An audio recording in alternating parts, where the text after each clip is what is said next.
मुझे आपका सवाल समझ नहीं आया। क्या आप मुझसे कोई सवाल पूछना चाहते हैं या फिर आप चाहते हैं कि मैं आपसे कोई सवाल पूछूं? कृपया मुझे बताइए कि आप क्या चाहते हैं। एक क्वेश्चन है, उसको बताइए। In chain survey execution the first step taken is. Chain सर्वेक्षण में सबसे पहला कदम होता है उस इलाके को पहचानना जिसका सर्वेक्षण करना है। और उसमें ऑप्शंस दिए हैं: reference sketches, marking stations, running survey line, reconnaissance. इन ऑप्शंस में से रिकॉग्निशन पहचानना ही सही जवाब होगा। सर्वेक्षण शुरू करने से पहले हमें ये पता करना होता है कि हमें किस इलाके का सर्वेक्षण करना है।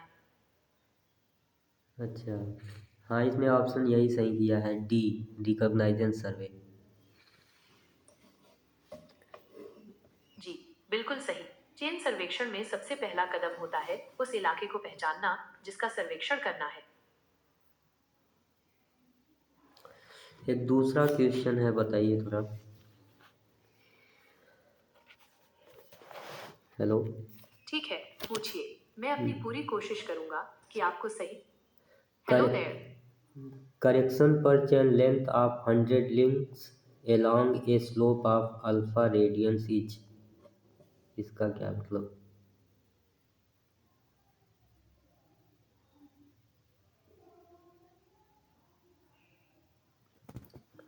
Hello Gemini.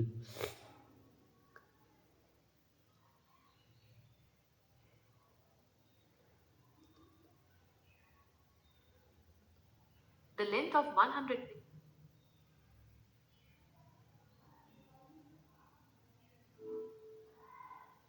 हिंदी में बताइए।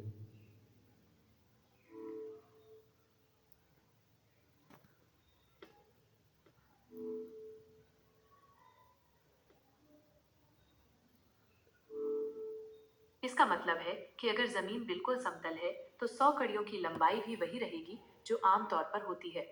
लेकिन अगर जमीन। हाँ, बताइए।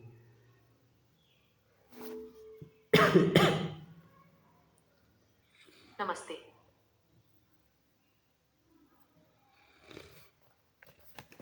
In the survey. अगर जमीन बिल्कुल समतल है तो 100 कड़ियों की लंबाई वही रहेगी जो सामान्य तौर पर होती है। लेकिन अगर जमीन पर ढलान है। मान लीजिए कि जमीन बिल्कुल समतल है, जैसे कि एक फर्श। अगर आपने 100 कड़ियों की बताइए। सर्वेक्षण में आपको ढलान की वजह से होने वाली अतिरिक्त लंबाई को ध्यान में रखना होगा।